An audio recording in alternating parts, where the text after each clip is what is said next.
Yes. Now, Well, Graham realises that he's got to do some work this year. Les Boyd, well, I always got the impression, I don't want to do Les a disservice, I got the impression he made the decision to leave Manly, but his heart stayed at Western Suburbs.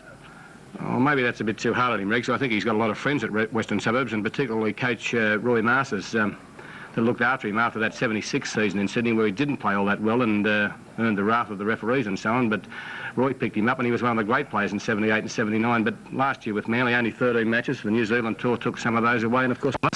Against Cronulla, when he scored all the Manly points. What a backstop to have.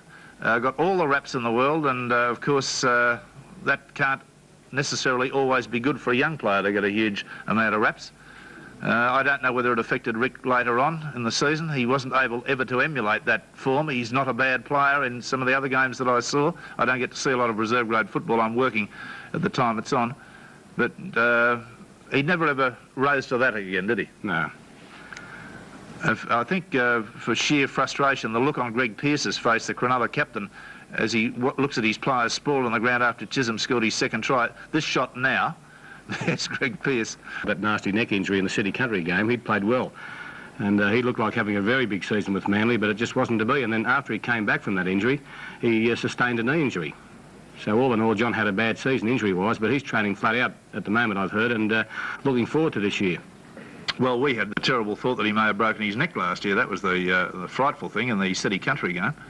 And, you know, that would have been horrifying. But the footwork of the man, you know, they're probably... Steve Rogers is capable of that sort of thing, and that's about where it finishes in Sydney Rugby League. And John Doherty, yes. John Doherty and Steve Rogers, yes, we agree on that. They're probably the only two players that could have scored a try like this. We're delighted when this lad joined the club. He was bought as a utility player and a backup hooker. Max Krilic's form was such that he could never be left out of the Manly side as a hooker. Matter of fact, it's a wonder to me that he wasn't in the representative football. But I'm afraid Ray Brown, as a prop or a second rower, just didn't measure up.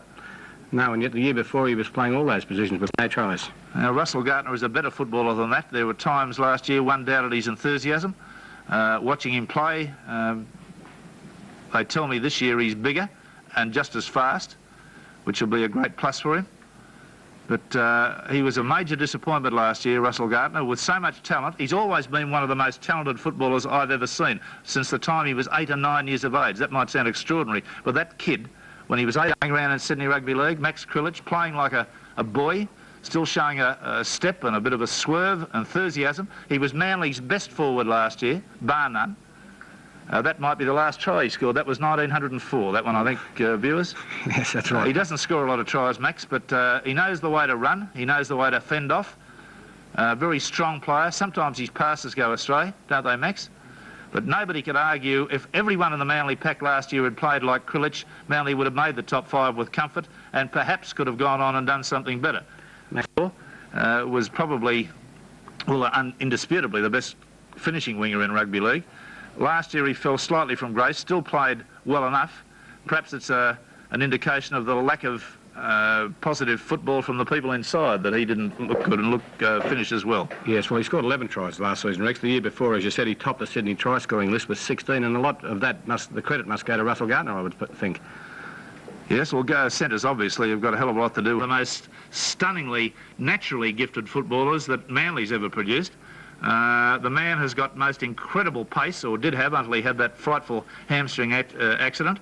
These sort of tries, look at this. I mean, how many has he beaten? 5 or 6? He does that too often, or used to do that too often, to be a fluke. So you've got to really wonder about whether he's going to make a comeback. He's in the state touch football team. I'm told he's training the house down. I've always believed that his fundamentals were never great. Instance, this magnificent run and then dropping the ball